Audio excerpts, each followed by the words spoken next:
지난 한 주간도 주님의 은혜로 마음을 잘 지키셨는지요? 또 우리가 매주 말씀 시작할 때에 생각하는 거 말을 잘 이렇게 하나님 원하신 대로 사용하셨나요? 예. 네. 은혜 가운데 소금으로 거룩염 같이 정말 영혼을 살리고 덕을 세우고 사람을 살리는 이런 말을 더 많이 사용했기를 소망합니다. 말세에 사람들이 더 무정하고 무자비하고 악해진다고 그랬지 않습니까? 사나워지고, 예수 믿는 사람은 예수님 재림이 가까울 것을 믿고 주님의 신부로 거룩하게 준비하고자 하는 사람들이기 때문에 더 거룩해져야 되겠죠. 언어도 더 거룩해져야 되고, 태도도 더 겸손해져야 되고, 속사람이 더 예수님을 닮아야 되겠죠. 여러분은 다 천국 갈 확신이 있으십니까? 할렐루야입니다. 예수를 구주로 믿는 사람은 죄가 용서되고 그 믿음으로 말미암아 구원을 선물로 받는 줄로 믿습니다. 제가 언제 했는지 막 헷갈리는데요. 아마 지난주 같은데요.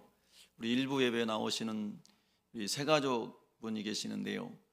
그 아버지께서 일산병원에 입원해 계시는데 예수님 안 믿는 분이세요. 어머니도 안 믿으시고. 근데 이제 아버지를 위해서 이제 기도해 달라고 그 새가족의 부인이 우리 집사님의 교회, 그래서 이제 부인이 이제 권해가지고 그래서 이제 병원에 갔습니다. 처음 뵙는 분이고요. 어머니도 갈 때 이제 차에 같이 모시고 갔습니다. 병원에 가는 중에 어머니 제 옆자리에 앉으셨는데 계속 절 얘기만 하시더라고요. 그래서 이분이 저라고 가까우신 분이구나 그렇게 예감을 했고요. 또 이제 병원에 가서 이제 아버지를 위해서 병실에서 이렇게 기도해 드리는데 제가 깜짝 놀랐어요. 우리 집사님과 또 새롭게 예수님 앞에 온 남편이 아버지의 영혼을 위해서 기도를 많이 하셨구나, 그런 생각을 했습니다. 예수님의 십자가 부활과 천국과 지옥을 다 설명해 드리고 이렇게 기도를 해 드렸는데요. 정말 제가 전도하면서 처음 들어본 이 워딩입니다. 왜냐하면 믿고 따르겠습니다, 아멘 그러더라고요. 저는 제가 많은 사람을 길거리에서도 이번 주에도 만났고 전도하고 그랬는데요. 믿고 따르겠습니다 이렇게 표현하는 사람은 아마 처음이지 않았나 싶습니다. 누가 하셨을까요? 하나님이 하신 거죠. 그리고 옆에서 듣고 있던 어머니께서도 너무 고마워하시고 또 가야 될 것 같습니다. 왜냐하면 계속 확신이 부어지도록 계속 기도해주고 복음을 계속 들려줘야 되거든요.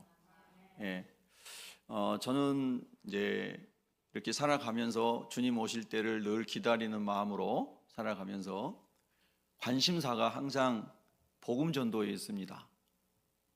저 개인의 관심사는 어떻게 예수님도 닮을 수 있을까 하는 거고요. 다른 말로 얼마나 더 변화될 수 있을까, 제가 얼마나 더 변화되기를 원하는가 이런 거고요. 두 번째는 이제 영혼을 구원하는 전도입니다.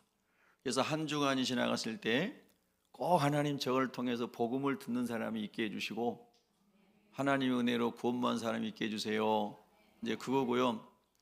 예수님이 마지막 때에 말세의 징조 중에 하나가 모든 민족에게 복음이 증거되어야 주님이 오신다고 그랬잖아요. 근데 저와 여러분이 직접 선교사로 못 나갔지 않습니까? 그런데 지난번에도 말씀드린 것처럼 지구상의 17,000여 종족 중에 7,800여 종족이 복음화율이 5% 미만인 이제 종족이고, 그 중에 4,800 정도 되는 종족이 0.1% 정도 복음화된 종족이고, 그 중에 233여 종족은 아예 복음이 들어가지 않은 종족이다. 이렇게 여호수아 프로젝트라고 하는 미전도 종족 통계를 내는 단체에서 그렇게 자료를 보고를 합니다. 그러면 4,500여 종족이 넘는 종족은 0.1% 정도밖에는 복음이 들어가지 않았어요. 그리고 나머지 아까 말씀드린 200여 넘는 종족은 전혀 복음이 들어가지 않았어요. 저의 관심은 늘 그겁니다. 하나님, 복음이 들어가지 않는 233여 종족에게는 누가 가나요? 거기에도 어떤 사람이 가서 복음을 전해야 주님이 오신다는 거잖아요. 맞나요?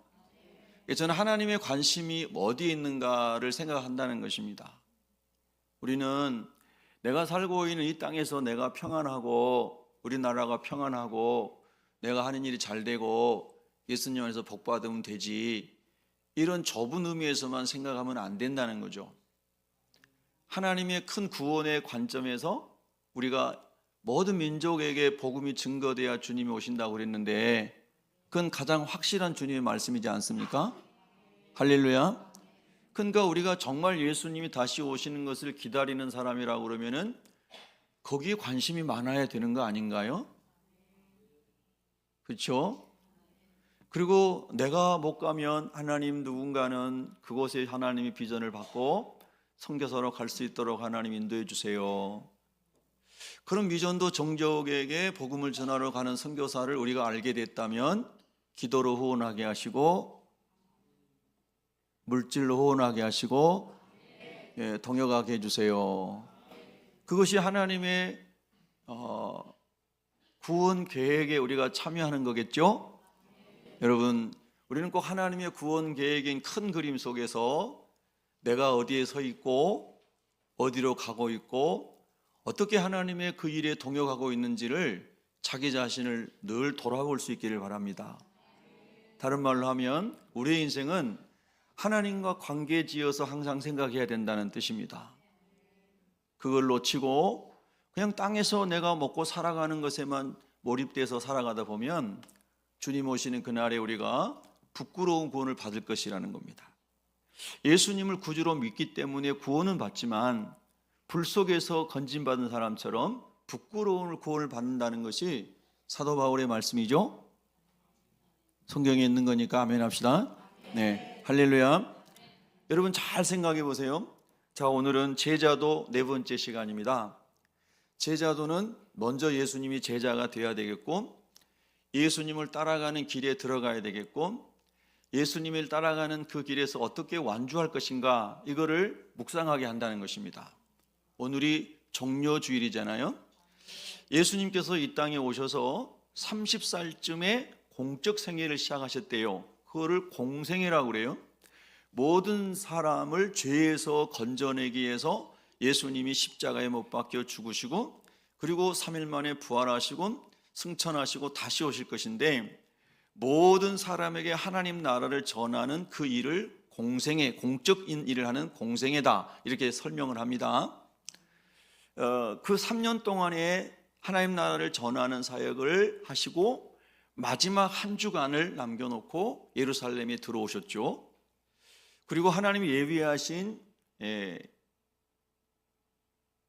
나귀를 타고 이제 들어오실 때에, 그때 예루살렘에 있는 사람들이 호산나 다윗의 자손이요 우리를 구원하소서 하면서 예수님을 맞이할 때 어떤 나무 가지를 가지고 환영했죠? 네, 종려나무 가지를 가지고 흔들고 그리고 땅바닥에 깔고 막 이렇게 왕이 올 때 환호하고 영접하는 것처럼 예수님을 다윗의 자손으로 오신 호산나, 호시아나, 히브리어로 호시아나, 호시아나 우리를 구원하소서, 이렇게 막 이제 예수님을 환영했어요. 그런데 여러분 잘 생각해 보세요. 이 종료주일이 지나면 내일부터 교회력으로 보면 고난주간이죠. 네, 고난주간이에요. 월, 화, 수, 목, 목요일 날 밤에 주님이 제자들과 함께 성찬식, 유월절 만찬식을 하시고, 목요일 날 밤에 체포당하시고, 금요일 날 십자가에 못 박히셨는데 6시간 동안 못 박힌 채로 매달려 계시다가 이제 숨을 거두셨어요. 그리고 장사 지는 바 되었다가 주일 새벽인 일요일 새벽에 부활하셨어요. 3일 만에. 할렐루야. 근데 우리가 지금 오늘이 종료주일이에요. 여러분 예수님을 환영하시죠? 예수님이 여러분의 구원자이심을 믿고 환영하시는 거잖아요. 그런데 그 환영했던 예루살렘에 몰려오던 무리들이 잠깐 시간이 지나가니까 이렇게 돌변했죠. 그것도 요한복음에 기록된 겁니다. 십자가에 못 박으라. 십자가에 못 박으라. 호산나 다윗의 자손이여 우리를 구원하소서 하고 기도하고 노래하고 종려나무 가지를 흔들면서 예수님을 환영했던 사람들이 이제 시간이 좀 지나면 돌변해서 예수님을 십자가에 못 박으라고 얘기합니다. 여러분, 오늘 정료주일이 지나면 고난주간입니다. 고난주간은 사실 교회력에 의하여, 교회 달력에 의하여 고난주간을 우리가 이렇게 기억하고 기도하지만은 사실 우리가 신앙생활하고 예수님을 만난 다음에 모든 삶은 늘 십자가를 묵상하는 삶이 되어야 합니다. 아멘. 매일이 십자가를 묵상해야만 우리가 주님 앞에 우리의 마음을 이렇게 드릴 수가 있고 변화가 되고 회개하고 주님을 따라갈 줄로 믿습니다. 그래서 오늘 정료주일이고 이제 고난주일을 우리가 특별 새벽기도 합니다. 이러고 이제 한국 교회들이 고난주간만 하는 교회도 있고 21일 정도 사순절 동안에 21일 하는 교회도 있고 사순절 40일 동안을 예수님 부활하기 전에 주일 전까지 계속 40일 동안 특세를 하는 교회들도 있어요. 예. 그래서 우리 교회 저 서울에 있는 교회 다니는 분들이 새벽기도 나오시다가 자기 교회 40일 사순절 특별 새벽기도 한다고 저한테 문자 보내고 본교회 40일 동안 서울까지 새벽기도 다니는 분들이 계세요. 우리 교회 새벽예배 나오신 분 중에도 제가 이런 말씀을 드리는 것은 우리는 40일은 못 모여도 다음 주에 5일이라도 옵시다. 네. 할렐루야. 예. 그리고 여러분, 그런 의미는 뭐냐면 더 예수님을 알고 싶고 예수님을 닮고 싶다는 거예요. 그 기도의 목적이. 여러분, 예수님 닮기 원하세요? 네. 그렇습니다. 그래서 제자도입니다. 예수님 알고 예수님 길 가시는 길 따라가고 싶습니다. 오늘 네 번째 묵상은 안드레는 어디로 갔을까입니다. 안드레라고 하는 이름은 원래 뜻이 남자답다는 뜻이래요. 근데 이 안드레는 베드로의 동생이에요. 근데 성경에 베드로의 동생이라고 기록됐나요? 꼭 질문하면 어려워지죠. 베드로의 동생이라고 기록된 건 없어요. 그냥 히라보로 형제라고 돼 있어요. 형제 아델포스, 한 어머니의 태에서 나왔다는 뜻이에요. 우리나라는 형제와 자매의 구별이 확실하고 형과 아우의 구별이 확실한데 여기는 그냥 아델포스 이렇게 되어 있습니다. 근데 왜 베드로를 형이라고 할까요? 이렇게 사람이 질문할 수 있잖아요. 아주 꼼꼼하게 공부한 사람은 꼭 질문을 해요. 예. 그리고 왜 그런가 하니까 성경에 베드로와 안드레 이야기를 할 때에 시몬 베드로가 항상 앞에 나오는데 그거는 유대의 관습을 따라 형의 이름을 먼저 쓰기 때문이다. 이렇게 유대적인 배경에서 설명을 하는 거예요. 근데 이건 중요한 본질은 아니에요. 형제라는 거예요. 이제 오늘 성경 본문을 묵상합니다. 여러분이 성경을 묵상할 때에 성령이 감동하심으로 그 성경 안에 있는 구절들이 여러분의 영혼에 부딪히기를 바랍니다. 그래야만 말씀이 능력으로 우리의 삶을 변화시키기 때문이죠. 자, 35절 봅니다. 이제 성경을 보세요. 35절 읽습니다. 시작.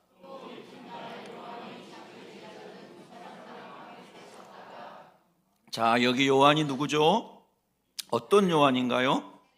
세례 요한입니다.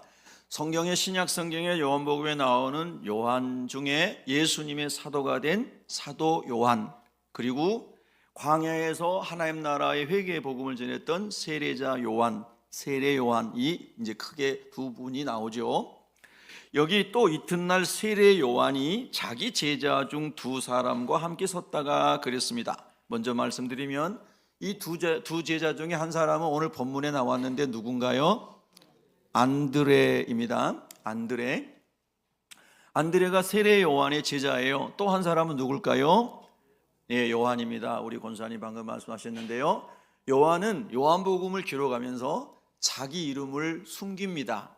그래서 예수님이 사랑하시는 제자라고 말할 때 자기가 예수님의 사랑받는 제자인데 요한이라고 얘기하지 않고 사랑받는 제자라고 얘기하고요. 또 여기서도 세례 요한의 두 제자 중에 한 사람이 따라갔고 그랬는데 이 사람도 그 한 사람 중에 한 사람이에요. 두 사람 중에 한 사람, 이 사도 요한이. 자, 그런데 이 두 사람이 이제 함께 섰다가 그랬어요. 자, 여기서 제가 하나만 또 짚고 넘어갑니다. 자, 이 예수님께서 거기 계실 때에 그 시대에 이스라엘이라는 나라는 독립했죠? 대답을 안 하는 것은 좀 수상합니다. 이스라엘 나라는 로마의 통치 아래에 있었다고 여러분이 귀에 못이 박히도록 많이 들었는데 목사님 그걸 질문이라고 하십니까? 그런 뜻이죠? 예. 그래서 정치적으로 나라가 다 망했고 외교권이 없었고 경제 주권 상실했고 그러면 여러분이 지난번에 레이 마테 묵상한 것처럼 그런 사람이 출세하고 돈 벌고 착취하는 매국노가 많은 시대였죠? 맞죠? 그러면 그 시대에 유대에 있는 지성인들, 유대에서 출세한 사람들보다 유대인 취급도 받지 못하고 피가 섞인 혼혈이라고 소외당했던 갈릴 지역에 있는 사람들은 사는 게 더 고달팠을까요? 더 좋았을까요? 더 고달팠죠. 우리가 성경을 읽을 때에 그 시대적 배경과 그 사람들의 이야기 속에 들어가다 보면 나의 이야기가 그 속에 들어가게 돼요. 나의 삶이 너무나 공고한데 지금 대한민국의 형편이 이러한데 내가 살아가는 삶의 지역은 이러한데 내가 살아가고 있는 삶의 직업은 이러한데 나는 이러이러한 사람인데 라고 하는 것을 자기를 이 성경 속에 비춰볼 수 있다는 뜻이에요. 그렇죠? 그렇게 돼야 성경이 우리를 치유하지 않겠습니까? 할렐루야. 오늘 지금 21세기 오늘 한국도 미국도 어느 세계 나라들도 여러 가지 이슈들이 많은데 예수님의 제자들이 지금 이때의 이 시대에는 그들에게 이스라엘의 독립이 최대의 이슈였습니다. 제가 그걸 어떻게 하냐고요? 어젯밤에 환상을 본 건 아니고요. 예수님의 제자들이 예수님께 질문하잖아요. 예수님, 이스라엘의 독립이 언제입니까? 질문했죠? 사도행전 1장 6절에 유대인들에게 최대 관심은 이스라엘의 독립이었어요. 우리가 일제 36년 동안 억압받고 있을 때 민족사의 최대 관심 뭐였겠어요? 독립이었죠. 독립이었어요. 그래서 독립을 원했어요. 그런데 그 이스라엘의 독립을 원하는데 그들이 한결같이 교본 삼고 있는 것이 뭐냐면요, 구약 성경이었어요. 유대인들은 그들의 정체성을 유지하는 게 유일하게 구약 성경이었어요. 그 당시에는 구약 성경이 아니고 모세의 율법과 선지서들이에요. 오늘 우리에게는 구약이지만 그 속에는 뭐가 있는가 하면 다윗의 자손으로 메시아가 온다. 할렐루야. 그래서 이사야서를 비롯해서 예언자들의 글에 보면은 하나님 나라의 환상을 보여줍니다. 어린아이가 막 독사구리에 손을 넣어도 물지 않고 사자들하고 같이 막 놀고 하나님의 나라가 메시아가 와서 이루어질 그 영광스럽고 멋진 평화의 나라를 보여주고 있죠. 근데 그 메시아가 누구의 후손으로 온다고 그랬어요? 다윗의 후손으로 온다고 그랬어요. 그러니까 그 구약 성경을 열심히 배우고 익히고 있던 유대인들은 이 메시아가 오기를 그야말로 학수고대했어요. 학수고대했어요. 그런데 똑같은 성경을 보고 있는데 이스라엘의 당시에 4개의 분파가 있었다고 그랬죠. 자, 오늘 처음 들으신 분도 계시기 때문에 이미 아신 분은 열심히 복습하셔서 다른 분에게 가르쳐 주셔야 돼요. 아마 시험 보면 여기 20년 교회 다닌 사람도 못 쓸 수 있어요. 4개의 분파가 있었는데, 자, 첫째는 어느 분파예요? 바리새파. 두 번째는 사두개파. 세 번째는 열심당. 네 번째는 에세네파. 예. 에만 해도 에세네파 나오는 분 복 받으시기 바랍니다. 예. 여러분, 이 4개의 분파가 있었는데 바리새인은 어떤 형식으로 살았습니까? 모세 율법을 잘 지키면서 옷을 멋지게 차려입고, 그리고 옷수를 많이 달아서 화려한 옷을 입고, 그리고 그렇게 자기들처럼 율법주의로 살아가지 못한 사람을 습관적으로 정죄하고 살아가는 사람들이 바리새인들이었어요. 굉장히 인텔리전트한 사람들인 거예요. 그런데 교만한 사람이고 자기의로 가득한 사람들이에요. 두 번째, 사두개인들은 바리새인들과 비슷하지만 사상이 다른 게 있었죠. 사두개인들은 부활을 믿지 않았어요. 내세를, 영원한 세계, 영적인 세계를 믿지 않았어요. 똑같은 구약 성경을 보는데 구약 성경에 하나님 나라 말씀하셨고 영과 혼과 육을 다 말씀하셨지만 사두개인들은 똑같은 성경을 보는데 부활을 믿지 않았어요. 천사를 믿지 않았어요. 그런데 이제 세 번째 파가 있습니다. 이 두 부류는 종교적 열심으로 노마와 결탁하여 좋은 자리를 차지하고 살아가는 세속주의에 오염된 사람들이었어요. 세 번째 사람은 이스라엘을 너무나 사랑해서, 야, 우리가 경전만 외우고 좋은 옷만 입고 다니고 바리새인과 사두개인처럼 돼가지고 살면 되겠냐? 그래갖고 언제 우리나라 독립하겠어? 자, 우리 모여서 칼 들고 싸우자. 그래서 칼을 잘 갈아가지고 칼을 차고 다니면서 호시탐탐 노마 사람들에게 대항하고자 하는 이런 사람들이 열심당원이었어요. 그런데 이 세 부류의 사람도 아니야, 이건 말도 안 돼, 똑같은 경전을 보고 있는 사람들인데 이런 부류가 있었죠. SNF파 사람들. 그 사람들은 우리는 종교적인 틀에 매여서 바리새인과 사두개인처럼 되지 말고 열심당처럼 칼 들고 싸우지도 말고 우리는 금욕주의적인 생활을 하면서 광야에 들어가서 성경에 예언된 메시아가 오도록 기도하자. 우리는 세상과 단절하고, 그리고 먹는 것, 마시는 것, 입는 것 금욕하고 절제하고, 그러게 우리는 광야에서 메시아를 기다리며 기도하고 살자. 소위 이런 사람들이 SNF파에 속한 사람들이었어요. 여러분은 어느 파에 속해 있나요? 그럼 또 넷 중에 하나 고르려고 그러시는 거죠? 예. 여러분 항상 단순 논리에 빠지 마시고 흙과 백석에, 모와 도에 속하지 마시고 하나님께 속해 있으면 됩니다. 할렐루야.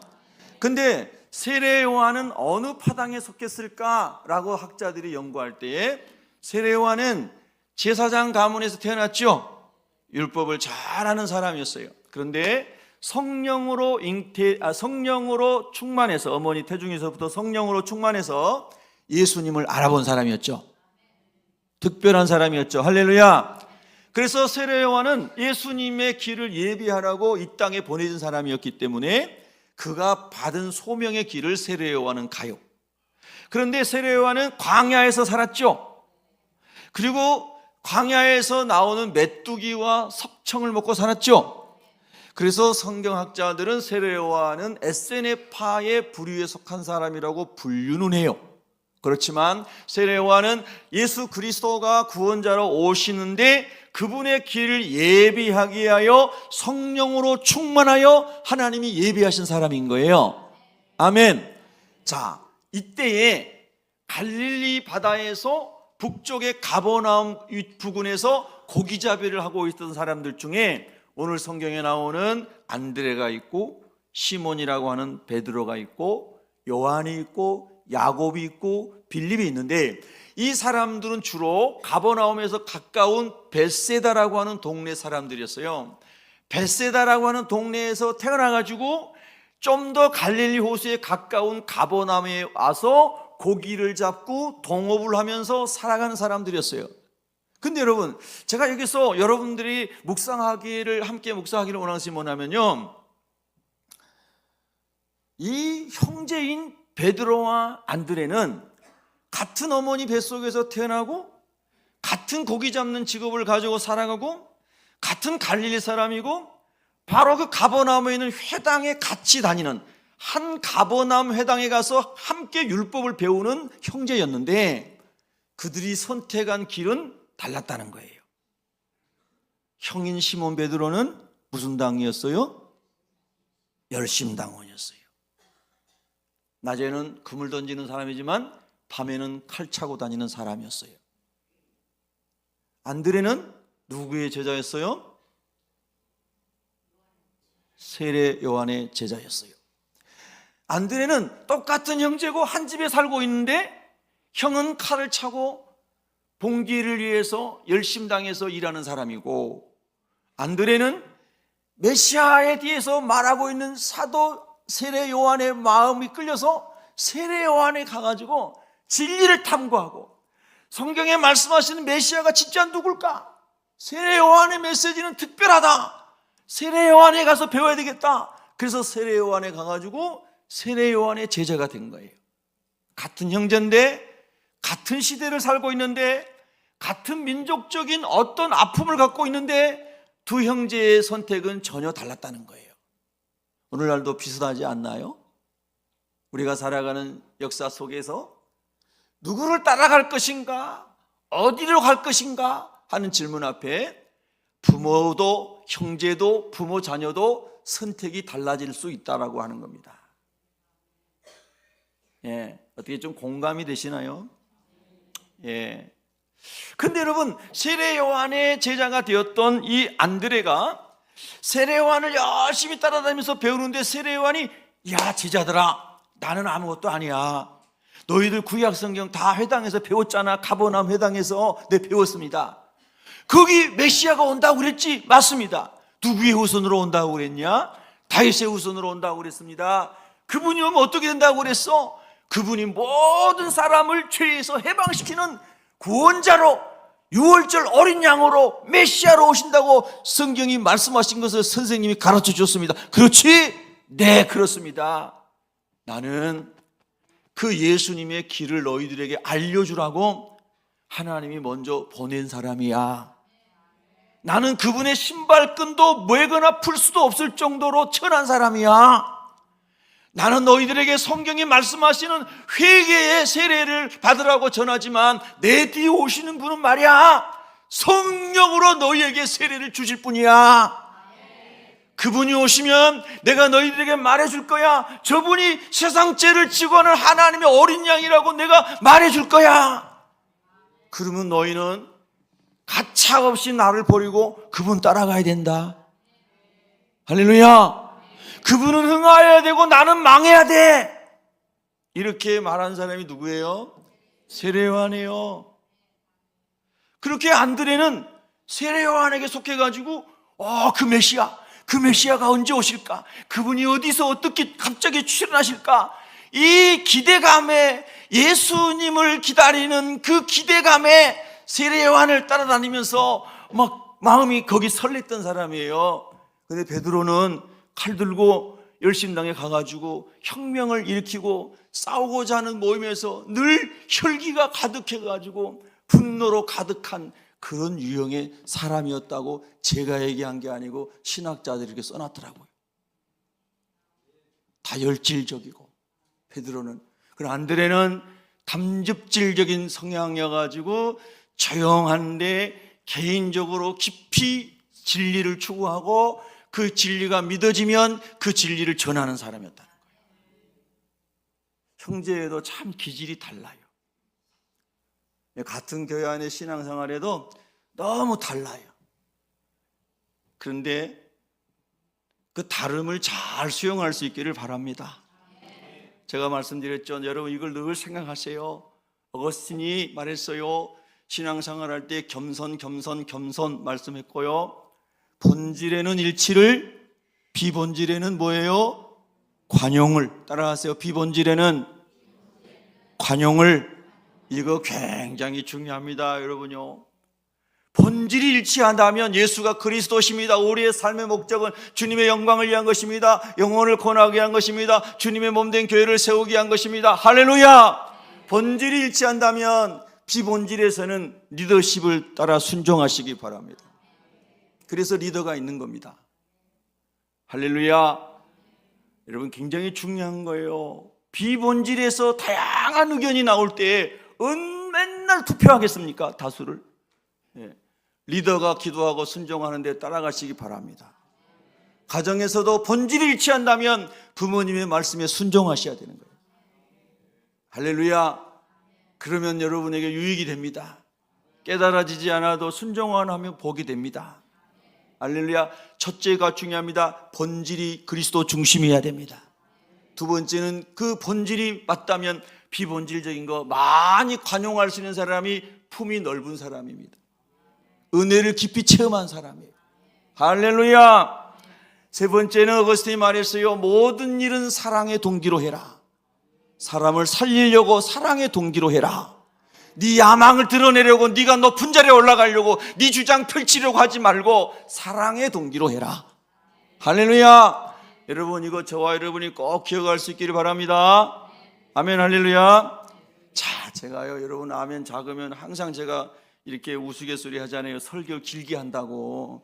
아멘 크게 하세요. 빨리 끝내게. 네. 할렐루야. 그래도 설교가 길게 하라고 아멘이 별로 없는 것 같아요. 고맙습니다. 저는 1시간 설교에도 3분 한 것 같더라고요. 여러분은 1분 한 것처럼 들을 수 있기를 바랍니다. 네. 그래서 자, 오늘 본문에 이제 봅니다. 1절 지금 설명하고 2절 지금 넘어가는 중이에요. 두 번째 구절 36절. 예수께서 건의심을 보고 이제 세례요한이 말합니다. 보라, 하나님의 어린 양이로다. 지금까지 세례요한이 제자들에게 많이 가르쳤던 것을 함축하여 메시지를 던집니다. 봐라, 저기 하나님의 어린 양이 바로 그분이 가신다. 그랬더니 37절에 두 제자가 그의 말을 듣고 예수를 따르거늘. 요한과 안드레가 따라갔다는 거예요. 38절에 예수께서 돌이켜 그 따르는 것을 보시고 물어 이르시되 무엇을 구하느냐. 우리 한번 따라합니다. 무엇을 구하느냐. 이걸 다르게 우리가 이해를 하면, 다르게 아닌 다른 표현으로 하면 너희들 무엇 때문에 나 따라오려고 하는 거야? 라고 묻는 거죠. 너희들 왜 오늘 예배당에 왔어? 너희들 오늘 선택할 곳이 얼마나 많으니 근데 왜 예배당에 온 거야? 무엇을 구하려고? 이렇게 주님이 질문하시는 거라는 거예요. 그럼 여러분은 뭐라고 대답하시겠어요? 네, 주님. 주님께서 나의 죄를 용서하시고 나를 하나님의 자녀 삼아주시고 천국 소망 주시고 내 인생의 존재의 목적이 하나님 예배하는 것을 깨닫게 해주셔서 내가 그 구원의 감격과 하나님 예배하고자 하는 기쁨으로 주님의 전에 왔습니다. 할렐루야. 주님 앞에 오면 너무나 행복합니다. 주님. 그리고 제가 주님 앞에서 변화되고 싶습니다. 새로워지고 싶습니다. 나 혼자 절대 안 됩니다. 사람이 나에게 결점을 내면 기분 나쁩니다. 자존심 상합니다. 근데 주님의 말씀을 들으면 시원해집니다. 주님 나를 좀 고쳐주세요. 남의 말 듣기 전에 하나님의 말씀으로 고쳐주세요. 이렇게 고침받기 위해서, 수술받기 위해서 왔습니다. 할렐루야. 매번 그렇게 주님 앞에 우리가 와야 돼요. 세리의 마음으로. 할렐루야. 주님, 저 헌신하고 싶어서 왔습니다. 헌신이 어거지가 아니라 헌신이 기쁨이 되고 싶어서 은혜 앞에 왔습니다. 할렐루야. 이렇게 우리가 무엇을 구하느냐, 왜 나 따라오는 거냐 라는 예수님의 질문 앞에 성경이 말씀하시는 정답을 내놓을 수 있어야 된다는 거예요. 동의가 되시면 아멘. 그 무엇을 구하느냐 했더니 답변이 엉뚱한 것 같지 않아요? 이르되 랍비여 어디 계시오니까. 답변이 좀 엉뚱하잖아요. 여러분 이 성경 읽을 때 그냥 막 지나갔죠.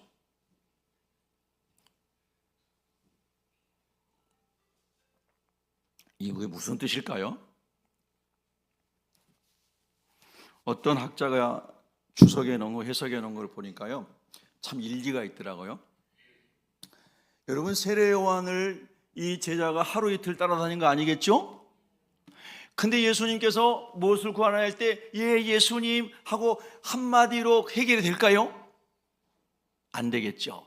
그래서 어디 계십니까? 주님 어디서 거하시는 겁니까? 이 말은 제가 주님 따라가서 주님과 함께 있으면서 10시간이든 하루든 이틀이든 3일이든 4일이든 계속해서 주님께로부터 그 하나님 나라에 대해서 듣고 싶습니다. 할렐루야.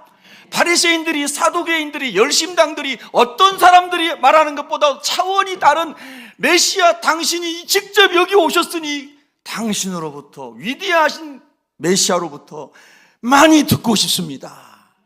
어디 거하시는 겁니까? 그 근처에 가서 함께 거하면서 듣고 싶습니다.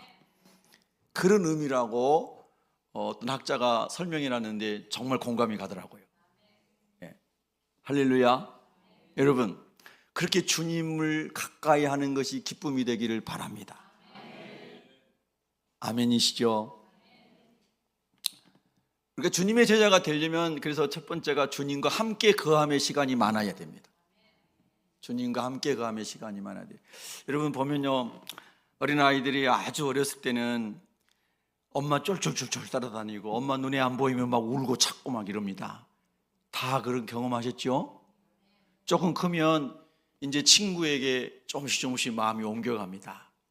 그러면 청소년이 지나고 나이가 좀 더 들어가면 엄마는 진짜 아예 눈에 안 보이죠. 아빠도 안 보여요. 그렇죠? 애인이 생기면 말할 것도 없습니다. 네, 새벽 1시에 들어와도 연락이 없습니다. 여러분, 점점 관심이 있는 것으로 시간이 가고 몸이 갑니다. 맞죠? 물론 돈도 쓰죠. 거기다 애인한테. 예, 막 꽃다발도 사오라고 안 했는데 사오고 뭐 그냥 난리를 치는 거예요. 내 마음 좀 받아주세요 막 이러면서. 그렇죠?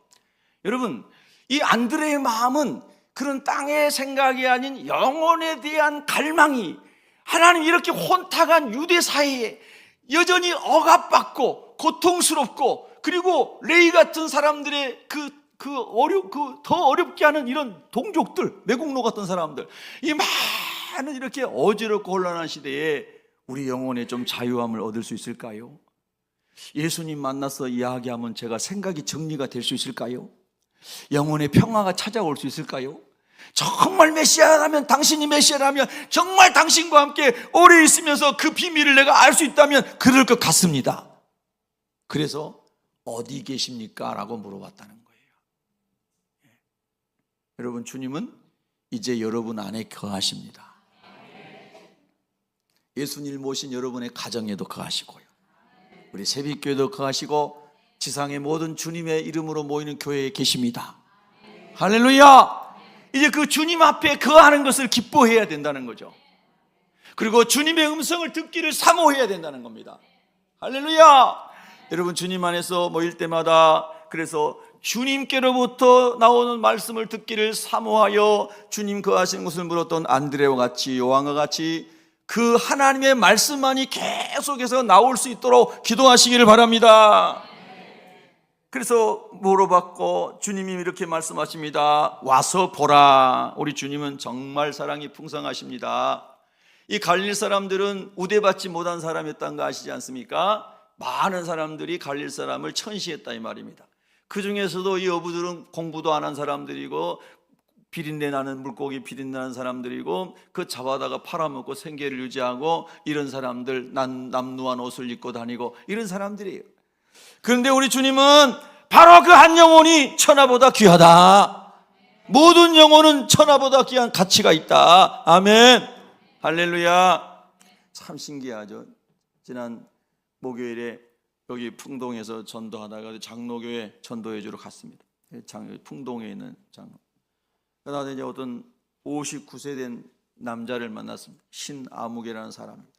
삶이 얼마나 힘든지 보니까 뭐 수염도 하나도 안 깎고, 그리고 뭐 옷 입는 것도 그렇고 모든 게 너무나 고달픈 삶을 살아오고 계시구나, 이런 게 다 느껴지더라고요. 보는 외모에서 벌써 비춰지더라고요.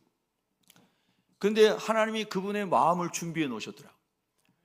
예, 그분의 마음을 준비해 놓으셨어요. 이름도 알려주시고 전화번호도 알려주시고, 그리고 그날 바로 그 교회에 모시고 가가지고 담임 목사님 소개하고 사진 찍고, 오늘 아침에 10시 반에 그 교회 예배 드리러 간다 했는데 아마 갔을 거예요. 예. 정말 하나님 예비하신 사람이 꼭 있어요. 할렐루야. 근데 어떤 사람이든지 간에 한 영혼의 가치는 똑같아요. 예수님의 생명값을 지불할 만큼 가치 있는 사람인 거예요. 아멘. 할렐루야. 바로 그 어떤 한 사람이 하나님의 성령으로 감동을 받고 하나님께 붙잡힘을 받으면은 안드레가 되고 베드로가 되고 요한이 되고 무디가 되고 웨슬리가 되고, 할렐루야, 놀라운 하나님의 역사가 나타나는 거예요. 그러니까 여러분, 하나님이 여러분 만나게 하신 그 한 사람에 주목하시기 바랍니다. 예수님은 그래서 거절하지 않으시고 와서 보라. 그 집을 주님이 보여주기 위해서 보라 하셨겠습니까? 내가 너희들에게 하나님의 나라를 보여줄 테이니 와서 듣고 보라. 할렐루야. 여러분, 우리는 자꾸 불신자를 만났을 때 우리 안에 하나님 말씀하시고 체험하게 하신 하나님의 나라를 삶으로 보여줘야 된다는 거예요. 내가 예수 믿기 전에 이런 중독자였습니다. 이런 중독자였습니다. 저런 중독자였습니다. 근데 내가 예수 믿고 이렇게 새로워지고 있습니다. 더 새로워지기를 원합니다. 나는 예수님 때문에 행복합니다. 내 안에 하나님 나라가 맛보아지고 있습니다. 라는 것을 보여주시라는 거예요. 할렐루야. 와서 보라. 그러므로 그들이 가서 계신 데를 보고 그날 함께 그하니 때가 10시쯤 되었더라. 요한의 말을 듣고 예수를 따르는 두 사람 중에 하나는 요한이고 하나는 시몬 베드로의 형제 안드레였다는 겁니다. 자, 그 다음에 봅니다. 41절 읽습니다. 41절 시작.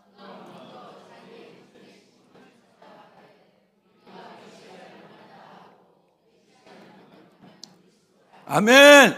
우리 한번 아멘 합시다. 아멘. 자, 어깨도 운동도 할 겸, 어깨 50견도 나을 겸 두 손 들고 아멘. 할렐루야. 아멘. 손 올라가신 분은 다 나으신 분이에요. 예. 근데 안 올리신 분은 혼자 또 해보시고 하나님 올라가게 해달라고. 이건 농담이 아니고요, 실제로 그런 일이 많이 일어납니다. 믿음으로 아멘 하고 올렸더니 손이 올라가 버렸어요. 할렐루야. 예. 정말 말씀 듣는 중에 막 은혜의 문이 열려가지고 치유도 일어나고 막힌 게 막 풀리고 축복이 임하기를 바랍니다.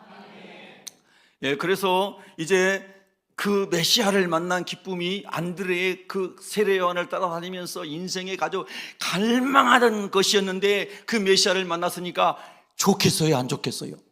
너무 좋아요. 그냥 좋아요 정도가 아니에요. 너무 좋은 거예요. 그래서 여러분, 너무 좋은 소식은 누구한테 먼저 전하고 싶겠어요? 자기 형한테. 자기랑 같이 살고 있는 가버나움의 그 집에서, 가버나움 해당에서 5m도 안 떨어진 바로 그 앞에 베드로와 안드레의 집이 있었어요. 함께 살던 집이요. 제가 가봤어요. 고고학자들이 발굴해 놓은 걸요. 예. 그런데 얼마나 좋은지, 형. 야, 얼마나 좋은지. 형. 나 오늘 땅에서 돈 100원 주셨다 이게 아니고, 야, 나 예수님 만났다. 제가 지난번에 홍성에서 전도하다가 길에서 돈을 주었어요.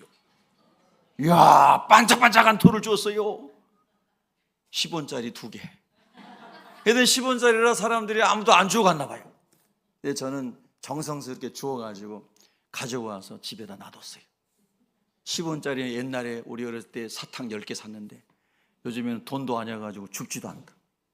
여러분, 좋은 것을 보면 제일 먼저 내 부모님, 내 형, 내 동생에게 알리고 싶지 않나요?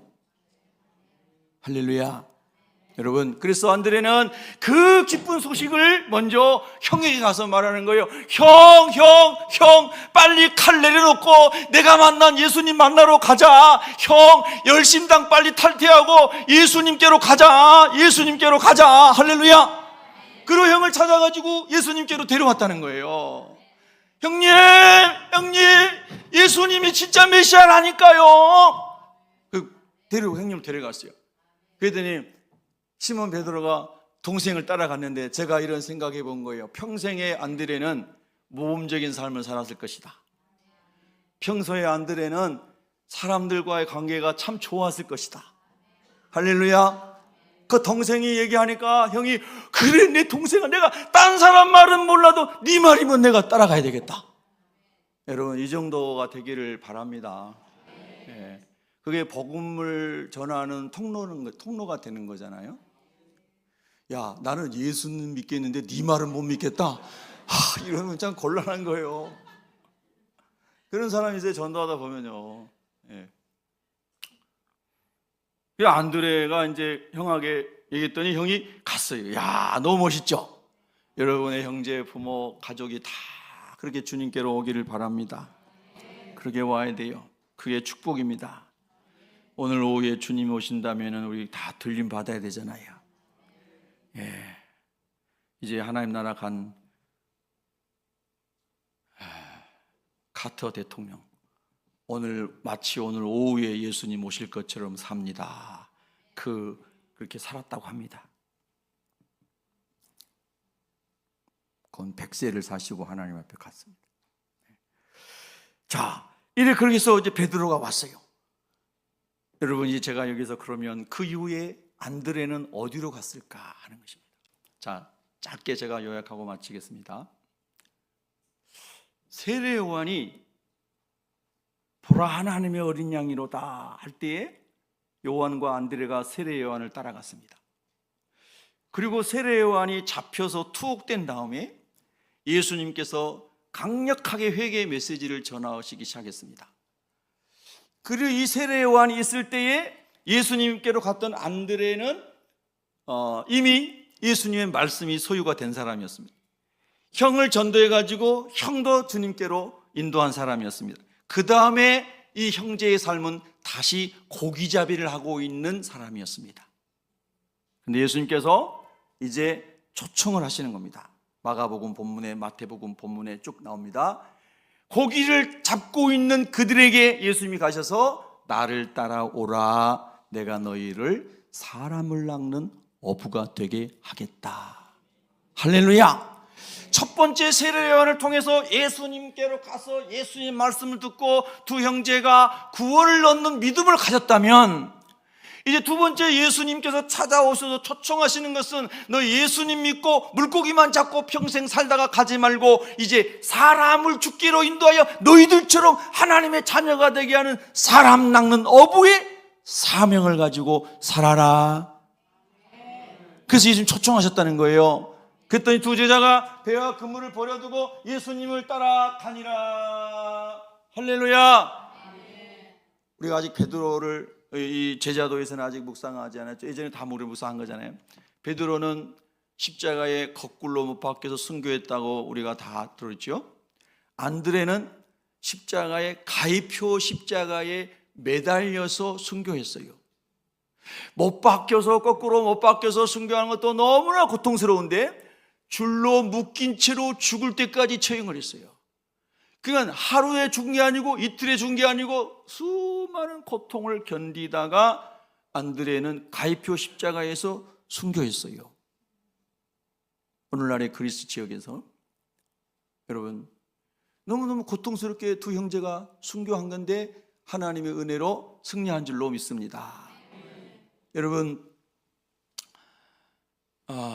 이 안드레는 러시아 지역, 예전에 러시아 지역이 이제 넓었잖아요. 거기에서 복음을 전했어요. 그리고 그리스 지역에서 복음을 전했어요. 그리고 그리스의 총독의 아내와 총독의 아들을 전도했는데 그 총독이 그것을 막 핍박하죠. 그래서 그 총독에 의해서 안드레가 순교를 당했습니다. 순교를 당했는데 안드레에 의해서 복음을 들은 제자들이 스코틀랜드까지 가가지고 또 복음을 전했습니다. 그래서 여러분, 스코틀랜드의 국기는 안드레의 십자가 모양입니다. 안드레의 십자가. 스코틀랜드도 국기가 있나? 그런 분 없는 거죠. 예.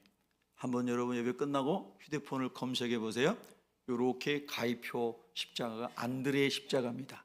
그래서 역사를 다 얘기할 수는 없고요. 그래서 안드레의 성인 안드레, 그들은 성인 안드레를 우리가 추앙한다. 국기에 안드레의 십자가를 넣은 거예요.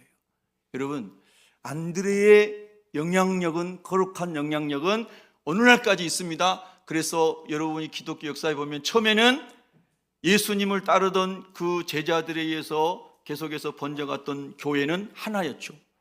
하나였어요. 공교회, 유니버셜 처치인 겁니다. 전 우주적 교회. 근데 그 교회가 1054년에 동로마, 서로마 나눠주고 하면서 종교적으로 분열되어서 로마를 중심으로 한 서방교회, 로마 캐톨릭이 됐습니다. 이스탄불을 중심으로 동쪽으로는 동방교회, 이렇게 나눠졌습니다. 1054년에. 그래서 이 동방에 있는 교회들을 동방정교회다 이렇게 부릅니다. 많이 들어보셨죠?